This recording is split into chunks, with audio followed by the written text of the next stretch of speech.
पीड़ित के साथ खड़ा होना ही राजनीति होती है, लेकिन जिस देश में जातिवाद की जड़ें गहरी है, कम से कम बहुजन नेता पीड़ित के साथ खड़े होते हैं। उड़ीसा में दलित समाज से 2 लोग अपनी बेटी को दहेज में देने के लिए गाय खरीद के ले जा रहे थे। अब चरस बो दिया है बीजेपी और आरएसएस ने। कहा जा रहा है कि हिंदूवादी संगठन मत कहिए इसको, मनुवादी संगठन, जातिवादी संगठन। अगर ये हिंदूवादी संगठन होते तो वो पिता और पुत्र भी हिंदू थे, वो कोई बुद्धिस्ट नहीं थे, वो कोई ईसाई नहीं थे, वो शेड्यूल कास्ट थे। उनकी जाति पता कर लिया गया होगा और उनको बाल मुड़ा दिया गया, उनको घास खिलाया गया, रेंगने के लिए मजदूर किया गया। अब बीएसपी सुप्रीमो मायावती जी ने इसको लेकर मोर्चा खोला है और सरकार से सवाल पूछा है कि तय समय पर कार्रवाई हो। मेधानकर साहब ने इसको रिट्वीट किया है। बीएसपी के राष्ट्रीय नेशनल कोऑर्डिनेटर रामजी गौतम ने भी इस पर कहा है कि आरोपियों की गिरफ्तारी हो। राहुल गांधी लगातार जाति नहीं देख रहे हैं, पीड़ित देख रहे हैं, लेकिन अगर दलित पिछड़ा पीड़ित है तो वो लिख रहे हैं। सोचिए, चीफ जस्टिस ऑफ इंडिया बार बार कह रहे हैं, गवाई साहब जो शेड्यूल कास्ट से हैं, कि ये देश तब तक आगे नहीं जाएगा जब तक जातिवाद खत्म नहीं हो। चीफ जस्टिस ऑफ इंडिया गवाई साहब जज बने और महाराष्ट्र जो उनका जिला है, जो उनका नेटिव पैलेस है, वहां गए, उनके साथ अपमान किया गया। महामहिम राष्ट्रपति कोविंद के साथ क्या हुआ आप सब जानते हैं। अभी वर्तमान महामहिम राष्ट्रपति जो है आदिवासी समाज से, उनके साथ क्या हुआ वो भी आप जानते हैं। तो सोचिए किस तरह से जो वर्तमान में चीफ जस्टिस ऑफ इंडिया हैं, उनके साथ भी इसी तरह का व्यवहार हुआ था।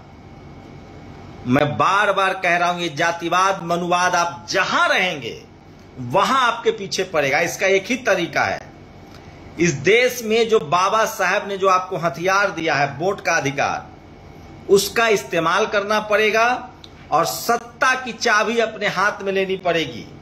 और जब तक दलित पिछड़े सीएम, पीएम, एसपी, डीएम नहीं बनेंगे, और उसमें भी वैचारिक लोग, अब समय आ गया है कि आप समाज के साथ खड़ा होइए, और वो दिखने लगा है।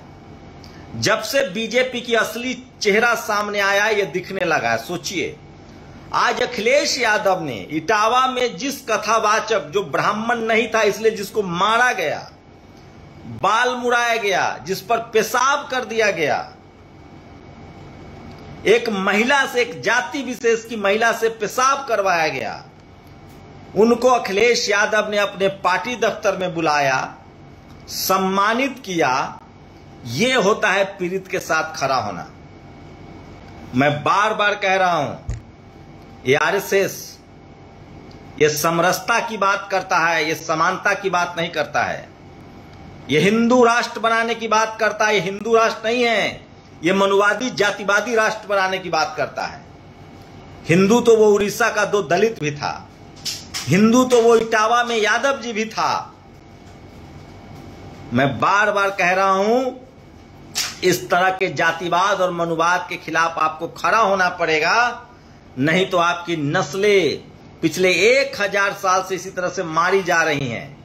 आज आपके बच्चों का ये तो दिखने वाला जातिवाद है, ये तो मूर्ख जातिवादी गुंडे हैं जो पकड़ में आ रहे हैं, जो ये घिनौना काम कर रहे हैं। अब मैं आपको बता रहा हूं, वो महीन जातिवाद जो आपके साथ होता है, वो महीन जातिवाद क्या है? आपके बच्चों का नंबर काट लेना। एक दलित जज आदेश देता है कि बाबा साहब की मूर्ति लगेगी, उसको ना मानना। College, university, media, judiciary, bureaucracy, business में ऐसे जातिवादी, मनुवादी गुंडे बैठे हुए हैं। चपरासी से लेकर चीफ जस्टिस तक ऐसे जातिवादी गुंडे बैठे हुए हैं। और इनका इलाज क्या है? इनका इलाज है रिजर्वेशन, संविधान, जाति जनगणना और बाबा साहब का दिया वोट का अधिकार।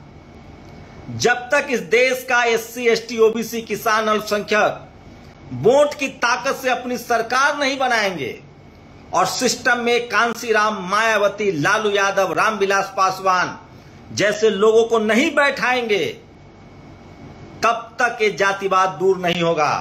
आपको ऐसे लोगों को सिस्टम का हिस्सा बनाना पड़ेगा जो जातिवाद के खिलाफ क्लियर बोल रहे हैं, जो गुपचुप बात करे उससे दूर रहिए, जो साफ साफ बात करे। और आज के डेट में मायावती जी, अखिलेश यादव, राहुल गांधी, चंद्रशेखर, ये सब खुल के बात कर रहे हैं।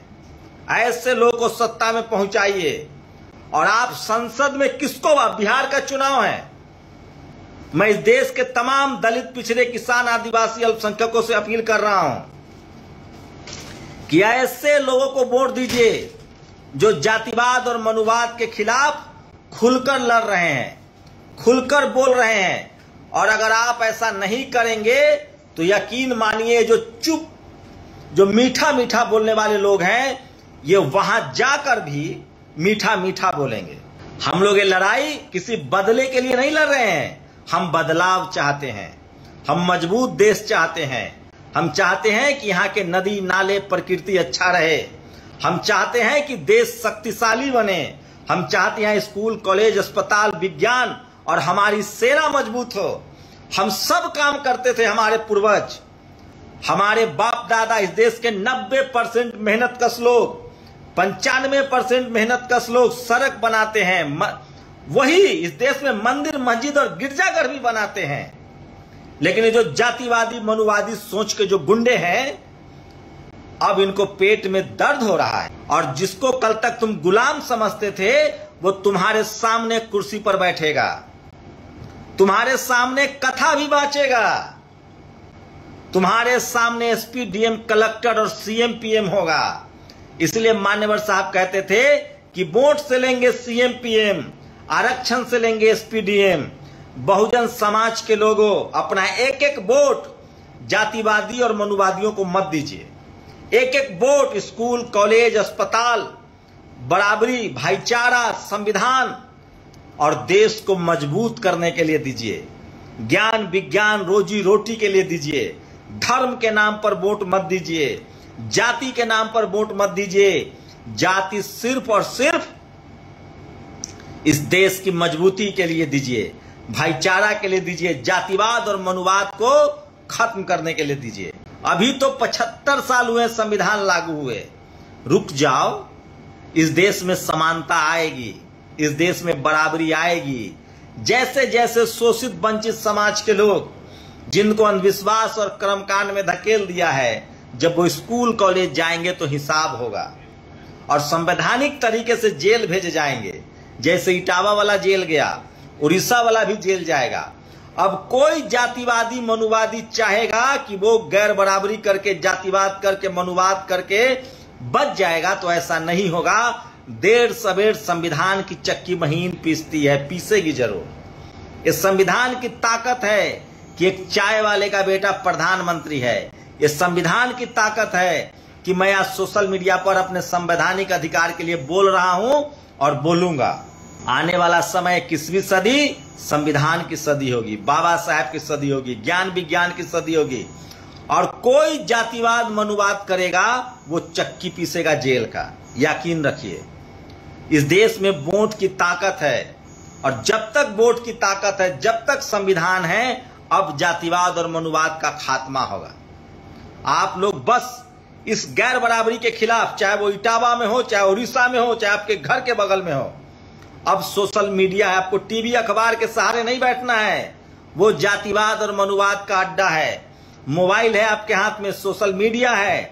वीडियो बनाइए, रिकॉर्ड कीजिए और उसको एक्स पर, ट्विटर पर, यूट्यूब पर, फेसबुक पर डालिए, इंस्टा पर डालिए और देश को बताइए। और ऐसे जातिवादी, मनुवादी जो उड़ीसा में बैठे हो या इटावा में बैठे हो या देश के किसी कोना में हो, इन सबको सलाखों के पीछे भिजवाइए, संवैधानिक तरीके से इनका इलाज कीजिए।